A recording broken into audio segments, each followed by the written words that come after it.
দর্শক, দিন দুয়েক আগে এক রাতে আমি তেজগাঁও শিল্প এলাকায় গিয়েছিলাম একটা টেলিভিশনের টকশোতে অংশ নেওয়ার জন্য। ওই টেলিভিশন থেকে গাড়ি পাঠিয়েছিল, ওই গাড়িতে আমি ছিলাম। আমি দেখলাম তেজগাঁও শিল্প এলাকার একটা রাস্তা কিন্তু কোনো রাস্তার পাশের কোনো নিচু ভূমি কিংবা তা নয়, একদম মেইন রাস্তা। সেই রাস্তার অর্ধেকটাতে বেড়া দিয়ে, বাঁশের বেড়া লাগিয়ে সেখানে গরুর হাট বসানো হয়েছে, এবং বাকি অর্ধেক যেখানে আছে সেখানে দু একটা ট্রাক দাঁড়িয়ে আছে, ট্রাক থেকে গরু অথবা ছাগল নামানো হচ্ছে।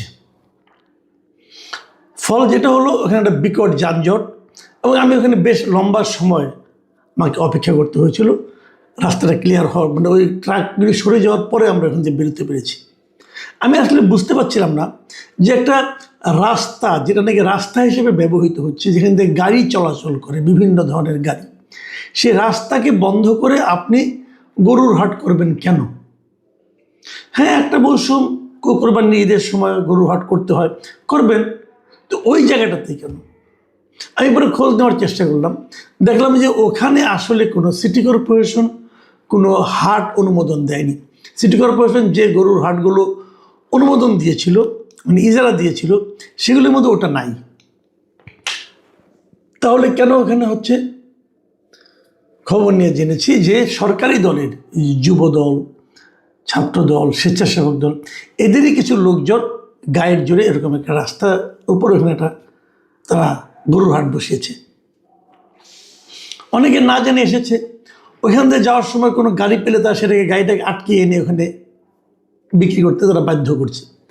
কারণ একটাই, একটা গরু বিক্রি হলে তারা এখান থেকে হাসিল হিসাবে বেশ মোটা অঙ্কের টাকা তুলতে পারে। মূল ঘটনা কিন্তু এটাই। এবং এটা এখন কোন পর্যায়ে পৌঁছেছে সেটা আপনাদের বোঝার জন্য আমি একটা ফেসবুকের একটা পোস্ট আপনাদেরকে দেখাবো। এই পোস্টটা লিখেছেন মিস্টার সাগর হাসনাত।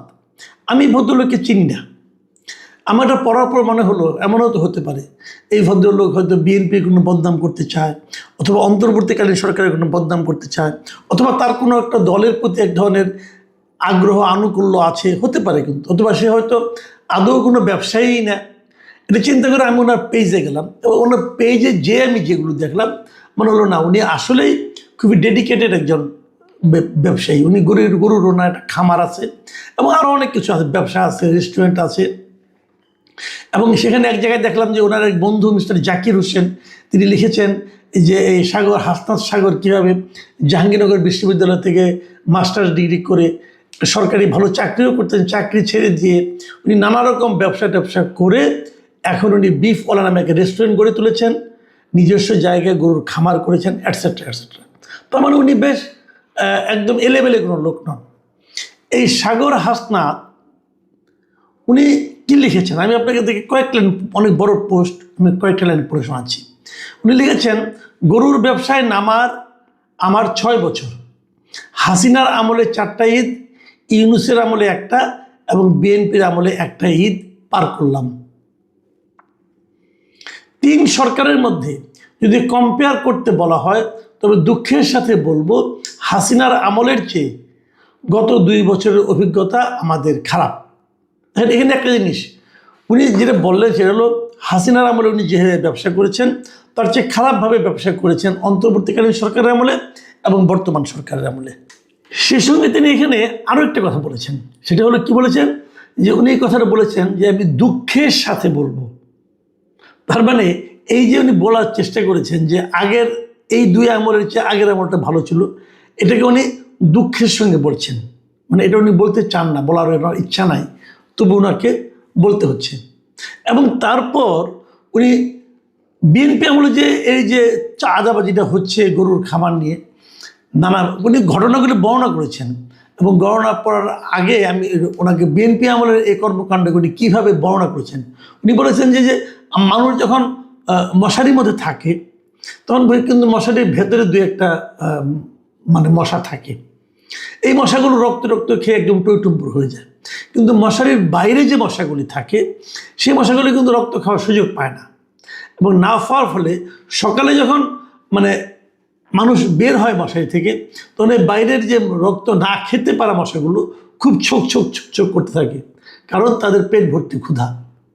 উনি এভাবেই বিএনপির এখন যারা চাঁদাবাজি করছে তাদেরকে মশারির বাইরের ওই খেতে না পাওয়া মশার সঙ্গে তুলনা করেছেন।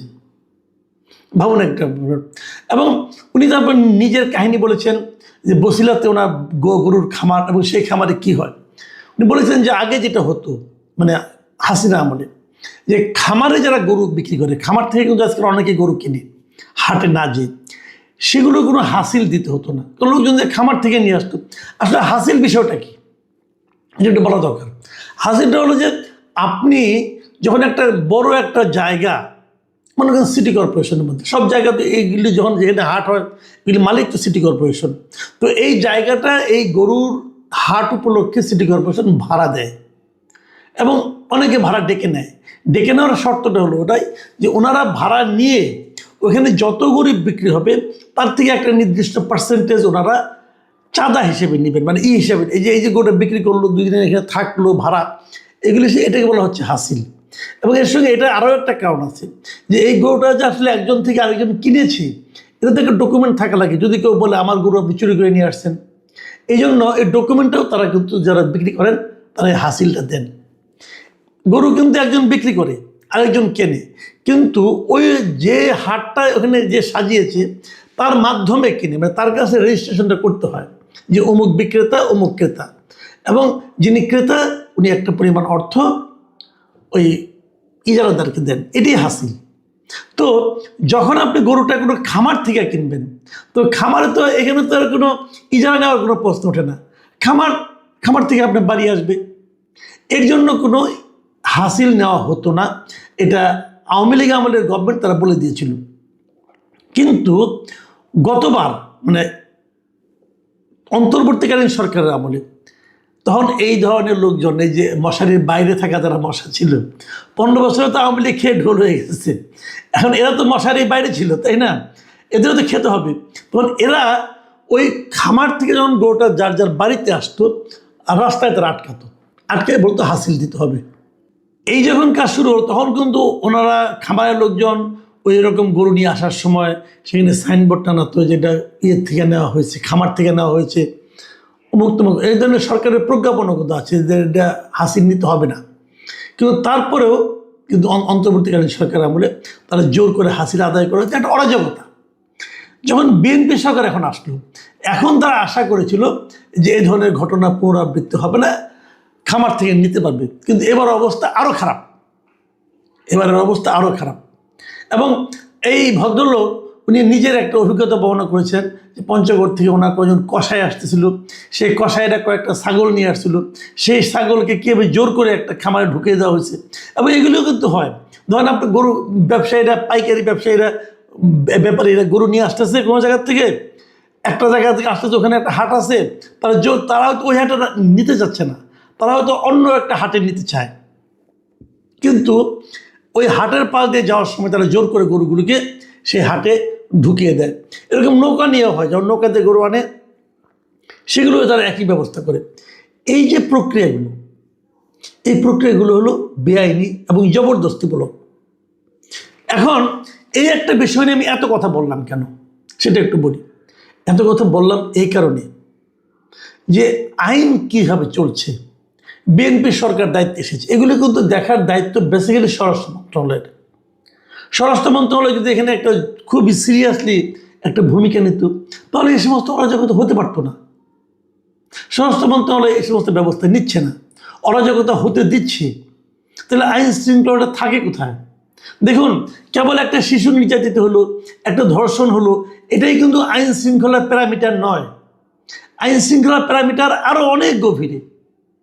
এগুলো তো বড় ঘটনা, ছোট ছোট ঘটনা যেগুলো ঘটবে, চাঁদাবাজি হবে, একজন দলীয় লোক যে একজনকে থাবা দিয়ে নিয়ে আসবে, তার গরুটাকে এখানে জোর করে এক জায়গায় ঢোকাবে, এই যে ছোট ছোট বিষয়গুলো, এগুলো হল প্যারামিটার। এবং কে করছেন ওনারা? দেখুন, যে ভদ্রলোক এই কথা লিখেছেন, এই পোস্টটা দিয়েছেন, উনি কিন্তু এমনভাবে শেষ করেছেন, আমি ওইটা আপনাদের একটু পড়ে শোনাই শেষের দুটো প্যারা। তিনি লিখেছেন যে বিদেশে যাওয়ার অসংখ্য সুযোগ থাকা সত্ত্বেও আমি দেশে থেকে যাওয়ার সিদ্ধান্ত নিয়েছি এবং এই বিশ্বাস লালন করি বাংলাদেশ হচ্ছে ব্যবসা করার খুব ভালো একটা জায়গা। এদেশে যদি ব্যবসা করা না যায় তবে আর কোনো দেশে ব্যবসা করা সম্ভব নয়। বিগত 11 বছরের ব্যবসায়িক জীবনে অদ্যাবধি এই আশা অটুট আছে। বিএনপি সরকারের প্রতি অনুরোধ, আমাদের এই বিশ্বাস ভঙ্গের কাজটি করিয়েন না এবং আমাদের মুখ থেকে বের করায়েন না আগেই ভালো ছিলাম। একজন জুলাইজীবী হিসেবে এর চেয়ে কষ্টের কথা আর দ্বিতীয়টি হয় না।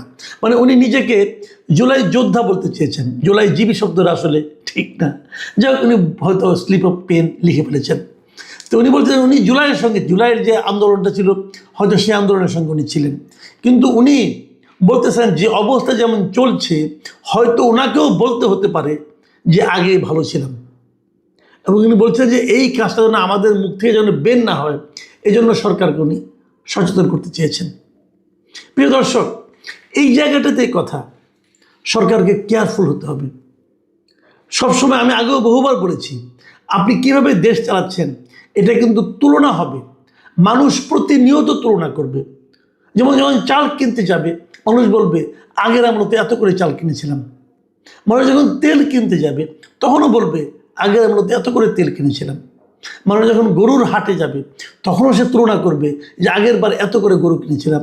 যে গরু বিক্রি করতে আসবে সে বলবে আগের বার হাসিল দেওয়া নিয়ে আমার এই ঝামেলা হয়নি, এবার হচ্ছে। এই যে তুলনাগুলো, এই তুলনাগুলো কিন্তু ভয়ঙ্কর। সাধারণ মানুষের এই তুলনা কিন্তু ছড়িয়ে যায়। আপনারা হয়তো কার্ড দিচ্ছেন, এটা করছেন, ওটা করছেন, অনেক কিছু করছেন, কিন্তু এগুলো খেয়াল করছেন না।